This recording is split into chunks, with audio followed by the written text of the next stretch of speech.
Isang magandang panibagong araw na naman po sa ating lahat. Heto nga ay katatapos nga lang ng ulan at papunta na nga ako ng escalator para bumaba. At ngayon nga ay day off Kaya ko. naman ay naisip ko na ako na muna magluluto ng ulam namin ngayong tanghalian. Kaya naman sinabihan ko na si mama na magpahinga na muna ngayong araw. Kaya't ang sabi ko kay mama, itabi mo, ako nang bahala. Dito nga ay nakababa na ako mula ika-anim na palapag. Charot, ika-tatlong palapag lang pala. Ito nga pala ang ating lulutuin for today's video guys, ginisang chop suey. Diyan naman ay naglalakad ako at nag-peace sign pa. Pupunta nga pala ako sa talipapa para bumili ng kinchay. Nabili ko na rin pala kanina ang mga gagamitin nating sangkap para sa chop suey. Hetong kinchay lang kasi ang nakalimutan kong biling kanina. Pagkatapos ko nga bumili, naglakad na ako papalayo ng talipapa pabalik ng bahay. Ganon, kailangan kompleto. Diyan naman ay iniready ko na ang white onion at bawang. Chicken breast na hinimay-himay. Dito naman ay iniready ko na rin ang sayote, carrot, cauliflower, bagu beans, at little popcorn. Ito naman ang binabad na repolyo. Pinagsama ko na nga rin ang atay ng manok at red bell pepper. Siyempre, hindi mawawala ang cornstarch na siyang nagbibigay ng lapot sa ating sapsuy. Dito nga ay binuksan ko na ang aming kalandiuling at sinimulan na magpainit ng aming kawali. Nilagyan ko na rin siya ng mantika. At kapag mainit na ang kawali, pwede na nating i-apply ang bawang. Diyan naman, pag nag-golden brown na ang bawang, pwede na nating i-apply din ang onion. Kailangan lang natin itong halu-haluin hanggang sa maluto. Then pagkatapos maluto, pwede natin i-apply ang Manok manok. pa rin, kagaya ng kanina, kailangan lang natin tong halu-haluin hanggang sa mamuti ang manok. Puti na ang uwak, este ang manok. Pwede na rin natin lagyan ng paminta.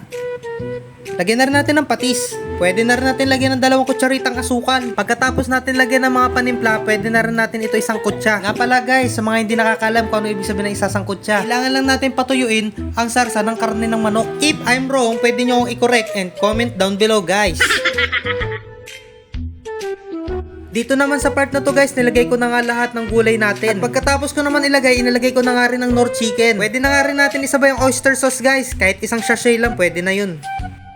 Dito naman guys, kailangan lang nating halu-haluin ng maraming beses. Fast forward ko na lang din guys para mabilis. At habang ako'y naghahalo guys, may kukwento lang ako sa inyo sandali. Kanina nga at habang bumibili ako ng kinsay at meron nakakilala sa akin, bigla naman ako nilapitan at nanghingi ng pang yosi sa akin. Kala kong ano na, share ko lang. Syempre, at dahil mabait ako, bibigyan ko siya ng pang yosi kahit hindi ako nag-yosi. Dito naman guys, binuksan ko na nga ang takip ng ating kawali. At habang kumukulo nga siya, I decided to taste it. English yarn.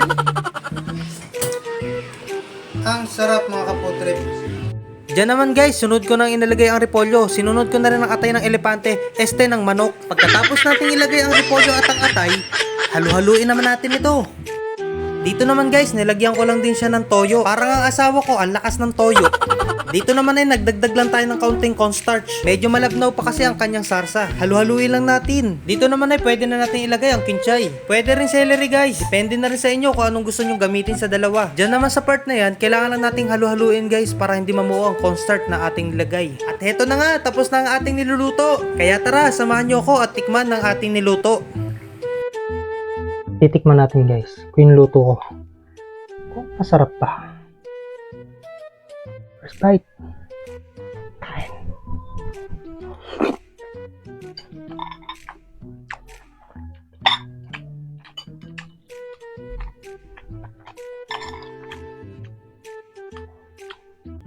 Sarap talaga pag sobrang init.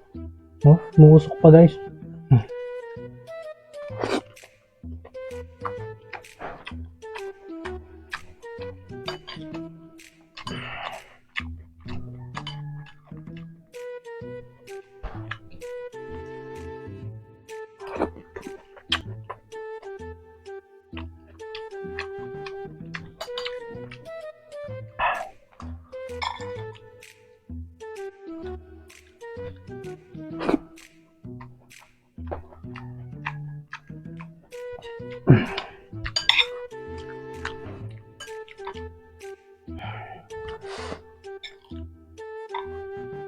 Noong mga nakaraan, lagi tayong isda eh.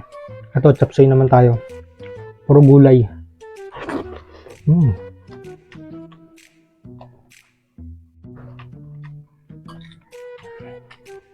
Sarap ng sabaw. Kalahin mo yun, first time kong lutuin to, pero nakuha ko rin kagad yung lasa.